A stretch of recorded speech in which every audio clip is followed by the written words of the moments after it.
Chapter 1. David. "Have you lost your mind?" David chuckled in response as he pushed crumpled packing paper into the top of the box in front of him, then laughed aloud when he raised his head and saw Simon's expression and posture.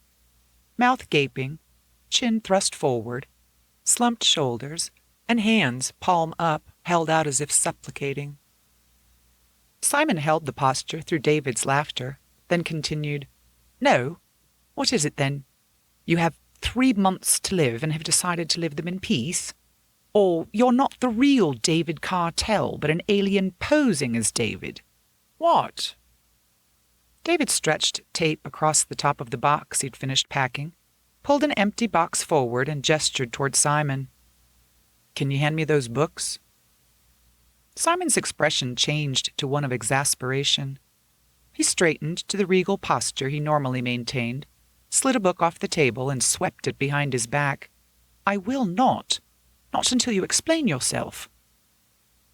David pulled his glasses off, cleaned the lenses on the front of his T-shirt, replaced them, and held a hand out for the book. "I meant exactly what I said. I quit."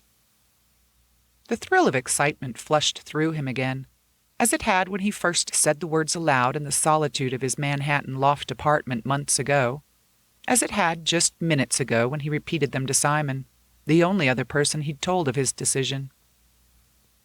Simon exhaled deeply, returned the book to the stack he'd taken it from, and slid one hand into his front pants pocket.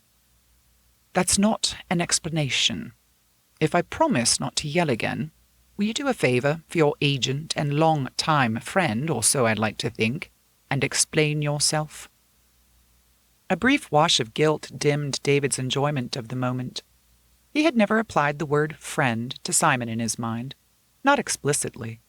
Never "my friend Simon," always "my agent Simon." But in truth, Simon had been his agent from the beginning, swearing even through the thin times when there were barely any sales that David had that something which would elevate him to fame and fortune. It had been Simon's enthusiasm for David's sculpture that had led to those first sales, assisted, no doubt, by the man's model-perfect good looks and easy charm.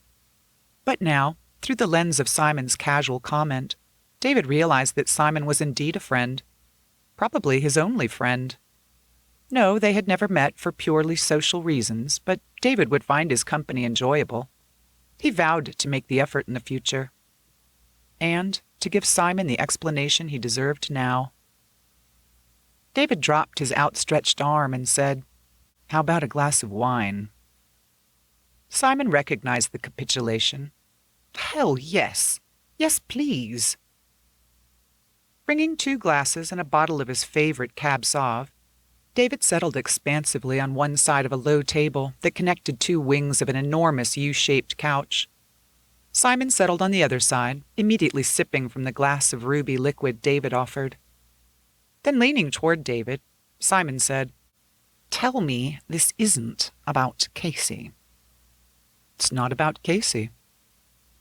It was the truth, mostly. His wife, Casey, had been the catalyst without question. Without much searching, he had found her, or the detective had, living in L.A., with another man. From the pictures the detective had forwarded along with the other details of her life, she seemed happy. It was then that David had realized he was too late. He had labored like a man possessed for 5 years, driven to become worthy of her, but she had moved on. Not that he could blame her. 5 years. The hope he had held out, because she'd never filed for divorce, flickered and died an inglorious death, and so he had decided to quit. As he mused, David's eyes were directed toward the floor-to-ceiling windows of the penthouse loft, but he saw nothing of the view. He only broke from his thoughts of Casey when Simon cleared his throat. "I've made enough money," David continued. Another man might have snorted, but Simon only sniffed indignantly. "I've been doing it by the numbers for the last 2 years without really feeling the joy of it, and I've made enough money. I'm quitting." "But," Simon began. David held up a hand to silence him,